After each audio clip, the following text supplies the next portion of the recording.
সরকারি চাকরি কত ধরনের হয় আমরা জানি।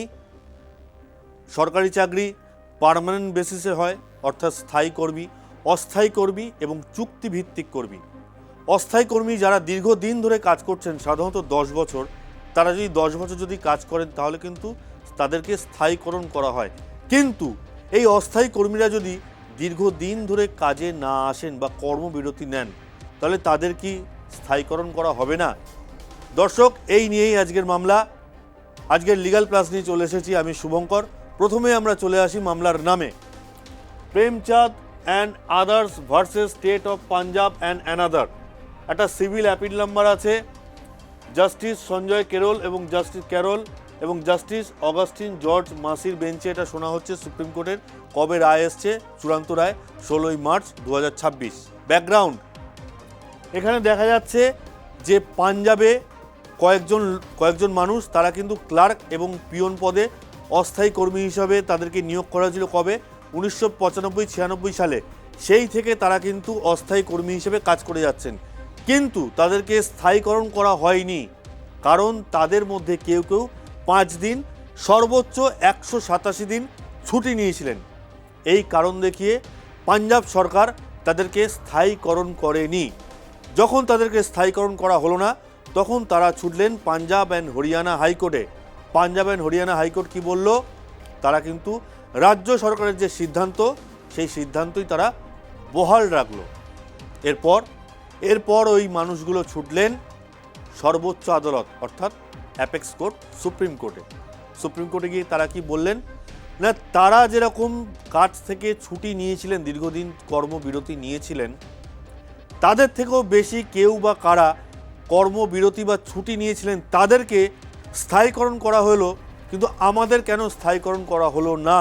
এটা কিন্তু সংবিধানের আর্টিকেল 14, অর্থাৎ আর্টিকেল 14, ইকুয়ালিটি, সমতা, এখানে এই আর্টিকেলটাকে কিন্তু লঙ্ঘন করা হচ্ছে। এই যুক্তি তারা কোর্টে দেখালেন।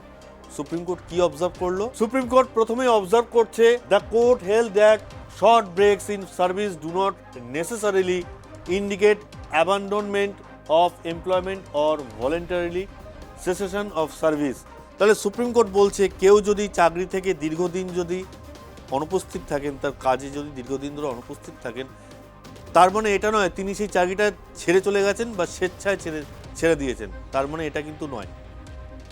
It observed that the appellants had rendered long years of service and such service cannot be disregarded merely because the initial appointment was an ad hoc basis or because of artificial break.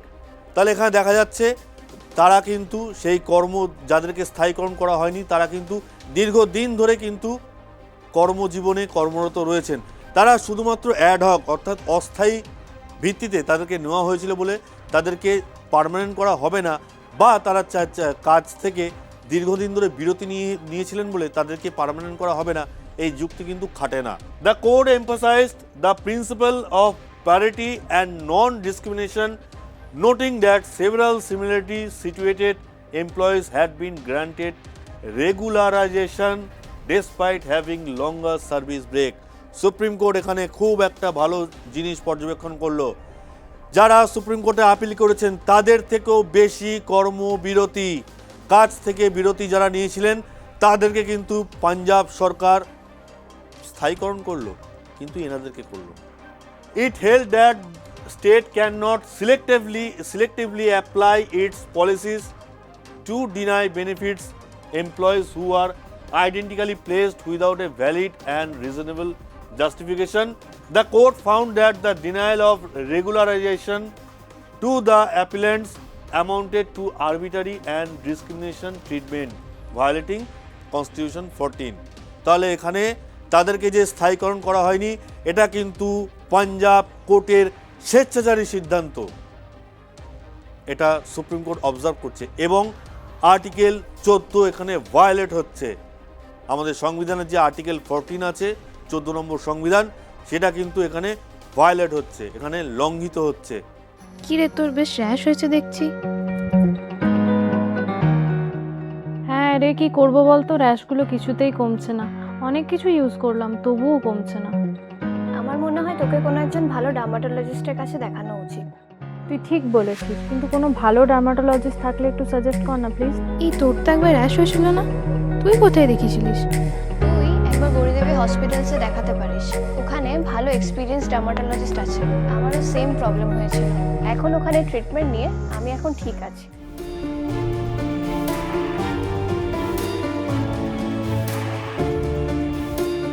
Gauri Devi hospital, Rajbandh, Durgapur.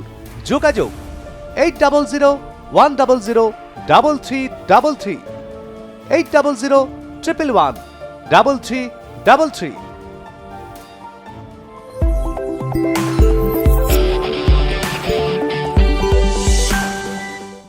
এটা supreme court observe করছে। এবার supreme কোর্টের চূড়ান্ত রায়। The court allowed the appeal and set aside the judgment of the Punjab and Haryana High Court.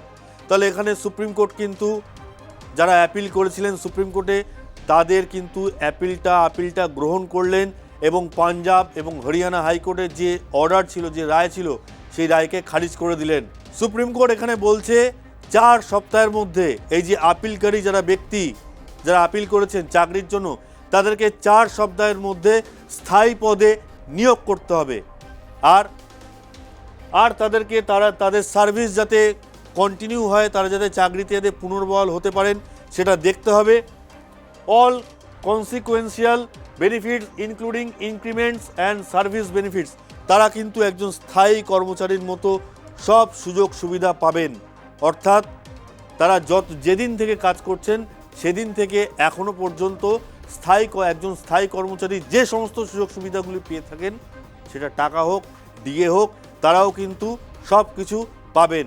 Pay fixation from the date of regularisation from except past financial arrears. তাহলে আগে যে টাকা পয়সা তারা পেতেন সেটা বাদ দিয়ে যেদিন থেকে তারা স্থায়ী হচ্ছেন সেদিন থেকে তাদেরকে একজন স্থায়ী কর্মীর মতো মাইনে দিতে হবে। সুপ্রিম কোর্ট এটা স্পষ্ট করে বলে দিয়েছে। তাহলে দর্শক, আমাদের মধ্যে অনেকেই আছেন যারা কোনো না কোনো সরকারি অফিসে চুক্তিভিত্তিক বা অস্থায়ী কর্মচারী হিসাবে কাজ করেন। দীর্ঘদিন ধরে তারা অস্থায়ী কর্মচারী হিসেবে কাজ করেন এই আশায় যাতে একদিন না একদিন তারা একজন স্থায়ী কর্মী হতে পারেন।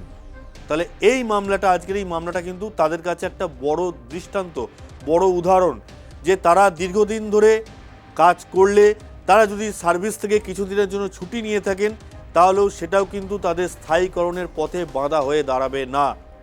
তাহলে দর্শক, আজকের আমাদের এই মামলা আপনাদের কেমন লাগলো তা অবশ্যই জানাবেন আমাদের কমেন্ট বক্সে।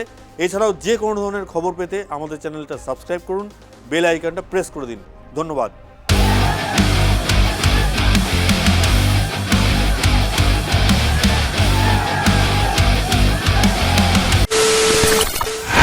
খবরের নামে প্রতিদিন সন্ধে আপনার ড্রয়িং রুমে কি শুধুই চিৎকার চেঁচামেচি খেয়ে আসে?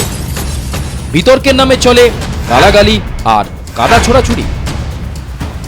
এবার সময় পরিবর্তনের, কারণ আমরা কান ফাটানো চিৎকারে বিশ্বাস করি না। আমরা বিশ্বাস করি খবরের সত্যতায়। আমরা কোনো পক্ষের হয়ে গলা ফাটাই না, আমরা সাধারণ মানুষের হয়ে প্রশ্ন তুলি। চিৎকার নয়, শুধু খবর হবে যেখানে বিতর্ক আছে কিন্তু কুৎসিত ঝগড়া নেই। সঠিক তথ্য, বিশ্বস্ত খবর। নজর রাখুন আর প্লাস নিউজে।